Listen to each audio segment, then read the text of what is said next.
Bonsoir et bienvenue dans votre grand rendez-vous de l'actualité. Nous sommes le vendredi 28 novembre 2025 et je suis ravie de vous retrouver pour décrypter ensemble les événements majeurs qui façonnent notre nation. À la une de cette édition, la diplomatie congolaise en pleine offensive.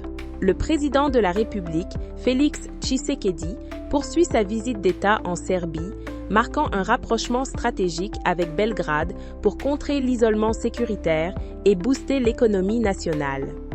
Pendant ce temps, l'économie respire. Le cobalt congolais s'apprête à inonder de nouveau le marché mondial. Après une suspension stratégique pour contrôler les prix, le gouvernement annonce la reprise imminente des exportations, une décision qui pourrait redonner des couleurs au trésor public. Mais l'actualité, c'est aussi cette inquiétante alerte venue de la province de la Mongala. Un sénateur tire la sonnette d'alarme sur la gestation présumée d'une nouvelle rébellion à l'ouest du pays, une information qui fait froid dans le dos alors que l'Est reste en proie aux violences. Enfin, nous parlerons sport avec nos léopards. Entre préparation pour la CAN et éliminatoire du mondial de basketball, nos ambassadeurs affûtent leurs armes en Europe. Restez avec nous, l'information vérifiée et complète, c'est tout de suite sur Inside News RDC. Ouvrons ce journal par le front diplomatique. Le chef de l'État, Félix-Antoine Tshisekedi, séjourne actuellement à Belgrade, en Serbie, pour une visite d'État de haute importance entamée jeudi. Ce déplacement ne se limite pas au protocole d'usage. Il s'agit de diversifier les partenaires de la RDC dans un contexte géopolitique tendu. Le président serbe, Aleksandar Vučić, a réaffirmé ce vendredi son soutien indéfectible à la souveraineté et à l'intégrité territoriale de la République démocratique du Congo. Lors d'un point de presse conjoint au Palais de Serbie, Félix Tshisekedi a salué cette prise de position, rappelant que notre pays est victime d'une agression qu'il qualifie d'injuste et barbare de la part du Rwanda. Au-delà des mots, cette visite vise du concret. Plusieurs protocoles d'accord sont sur la table, touchant des secteurs vitaux comme l'agriculture, l'éducation, les mines, mais aussi la défense et la lutte contre la criminalité. Le président Vučić a également encouragé Kinshasa à poursuivre les négociations sous médiation américaine, espérant que les initiatives de l'administration Trump porteront leurs fruits pour le bien des citoyens congolais. Pourtant, ces négociations sous l'égide des États-Unis suscitent des interrogations au niveau national. L'opposant Martin Fayulu a vivement réagi ce vendredi. Dans une déclaration publique, il exige que le président Tshisekedi dévoile le contenu de l'accord qu'il envisage de signer avec Paul Kagame à Washington. Pour Martin Fayulu, il est impératif que les Congolais connaissent les clauses réelles de ce projet pour s'assurer qu'aucun compromis ne porte atteinte à la souveraineté nationale. Rappelons que cet accord, dont la signature finale est attendue aux États-Unis, prévoit le retrait des troupes rwandaises et la neutralisation des FDLR. L'importance de la communauté internationale ne se dément pas. À Kinshasa, les ambassadeurs de l'Union européenne et de l'Union africaine se sont réunis hier pour discuter de l'activation urgente de la résolution 2773 du Conseil de sécurité de l'ONU concernant la crise dans l'Est. L'ambassadeur de l'UE, Nicolas Berlanga, a souligné la nécessité d'aligner les positions européennes sur celles de la RDC pour trouver une solution durable. Si l'attention est souvent focalisée sur le Nord Kivu, une nouvelle menace pourrait émerger à l'ouest. Le sénateur Bienvenu Esimba a lancé une alerte gravissime devant la plénière du Sénat. Une nouvelle rébellion serait en gestation dans la province de la Mongala. Selon l'élu, des chefs de groupement rapportent que des zones forestières, notamment la forêt de Limbo, sont devenues inaccessibles. Plus inquiétant encore, on signale la disparition de plus de 20 personnes, des paysans et des femmes, partis en forêt et jamais revenus. Le sénateur évoque une bande organisée, lourdement armée, qui se livrerait à un trafic macabre d'ossements vers le Cameroun. Les forces de l'ordre envoyées sur place auraient été mises en déroute face à la puissance de feu de ces assaillants, parmi lesquels des éléments étrangers auraient été identifiés. Le sénateur Esimba redoute une stratégie d'encerclement avertissant que l'on ne peut permettre qu'une rébellion prenne pied à l'ouest alors que l'est est déjà sous occupation. Le président du Sénat, Jean-Michel Sama-Loukonde, a promis de saisir urgemment les ministres de la Défense et de l'Intérieur. Pendant ce temps, la guerre des mots continue avec Kigali. Le président rwandais Paul Kagame, lors d'une conférence de presse ce jeudi, a de nouveau accusé Kinshasa de refuser d'assumer ses responsabilités en rejetant le dialogue direct avec le M23. Il a même conditionné la réouverture de l'aéroport de Goma à des discussions avec les rebelles. La réponse de Kinshasa ne s'est pas fait attendre. Le porte-parole du gouvernement, Patrick Muyaya, a qualifié Paul Kagame de géniteur du M23, rappelant au Rwanda ses obligations de respecter les accords signés. Sur le terrain, la justice militaire tente de reprendre la main. Au nord Kivu, dans le territoire de Walikale, un procès pédagogique a débuté.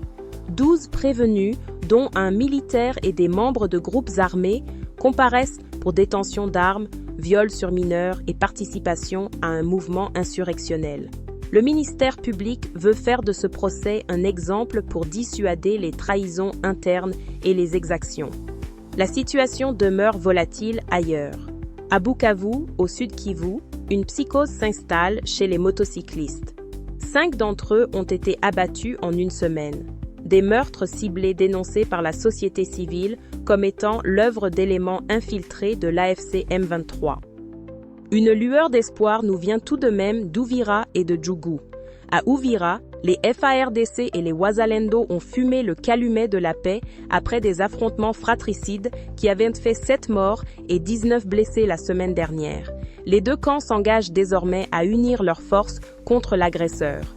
De même, en Ituri, les communautés Bagourou et Sézel consolident leur cohabitation pacifique grâce à l'implication des chefs coutumiers.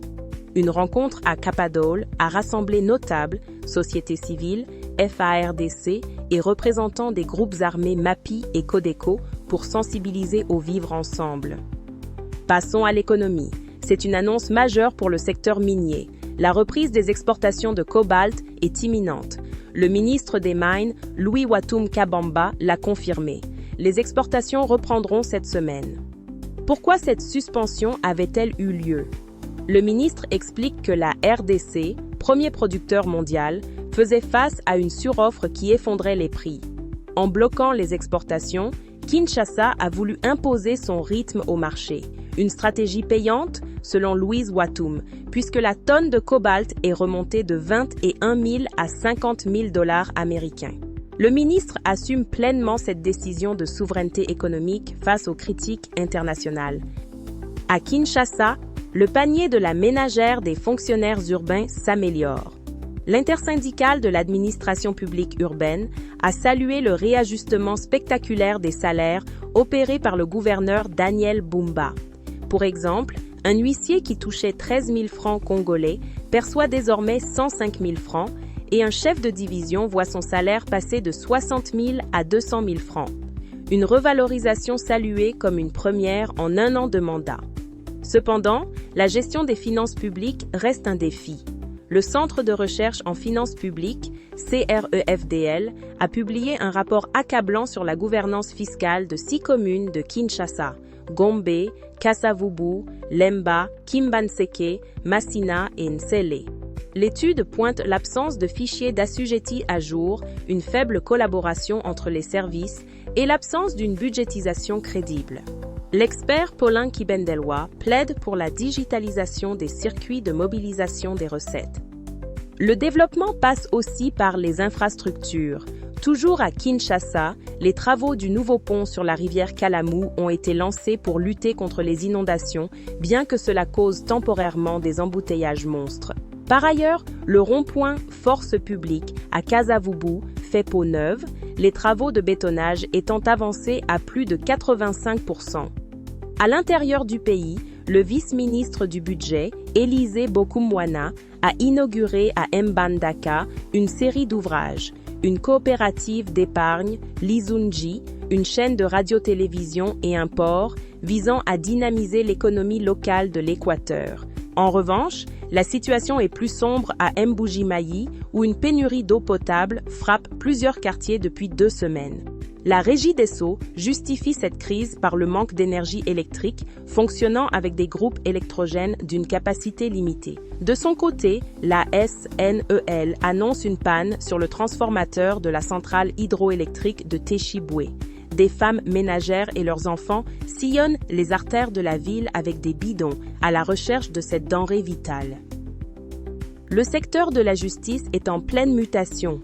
Le ministre de la Justice a échangé avec une délégation de la MONUSCO sur la réforme pénitentiaire. L'objectif est de moderniser le système carcéral et d'améliorer les conditions de détention, avec un accent particulier sur la situation des femmes incarcérées, une cause soutenue par la Première Dame. La justice se veut aussi plus accessible. Une nouvelle plateforme nommée Justice pour tous a été lancée hier à Kinshasa. Elle offrira des consultations juridiques gratuites aux populations défavorisées. Mais la justice, c'est aussi la sanction. À Mbandaka, le tribunal militaire a prononcé la peine capitale contre un policier reconnu coupable du meurtre d'un civil au Grand Marché. Le policier Wali Molangui José avait abattu sa victime au quartier Ebenjola après une altercation liée au paiement d'une taxe pour la recharge de téléphone. Ce verdict exemplaire vise à mettre fin à l'impunité des hommes en uniforme qui abusent de leur force. En Ituri, la situation carcérale est critique.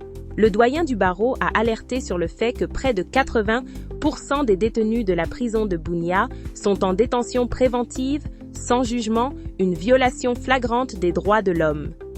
Dans le reste de l'actualité nationale, le Sénat examine un projet de loi crucial modifiant le régime foncier. Parmi les innovations majeures, l'interdiction formelle de concéder des terres frontalières aux étrangers, la digitalisation des informations foncières, la création d'une mercuriale pour réguler le marché foncier et le renforcement du dispositif répressif contre la thésaurisation des terres.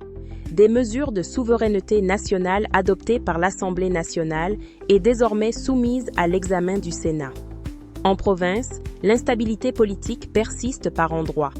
Dans le Haut-Tuélé, le ministère de l'Intérieur a interdit la tenue d'une séance visant à voter une motion de défiance contre le gouverneur Jean Bakomito, invoquant des raisons de stabilité en temps de guerre. Dans le Haut-Lomami, la crise semble se dénouer avec l'élection d'un nouveau président de l'Assemblée provinciale, Jean Tayari Kiswabantu.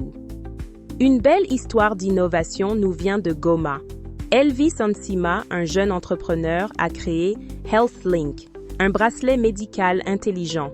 Vendu à $6, ce bracelet contient via un QR code les informations vitales du patient, permettant d'éviter les erreurs médicales en cas d'urgence.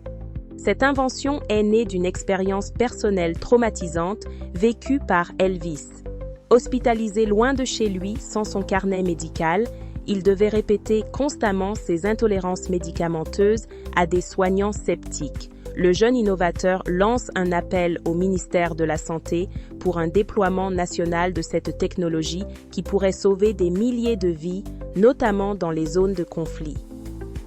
Côté culture, Kinshasa vibre au rythme du rire. La 6e édition du Goma Rire Festival se tient dans la capitale pour rassembler les communautés autour de la Paï. Également à l'affiche, la 2e édition du Salon du Livre, qui met en lumière les défis de la littérature congolaise. Terminons cette édition par la page sportive. Les yeux sont rivés sur la prochaine Coupe d'Afrique des Nations au Maroc. Les Léopards Football effectueront leur stage de préparation en Espagne début décembre.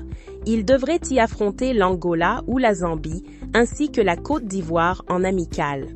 Cependant, une polémique enfle. Le sélectionneur des locaux, Otis Ngoma, a publiquement déploré l'absence de joueurs évoluant au pays dans la sélection principale de Sébastien Desabre, estimant que cela démotive le championnat local. L'arbitrage congolais sera à l'honneur lors de cette CAN avec la sélection de 3 officiels congolais, dont l'incontournable Jean-Jacques Ndala.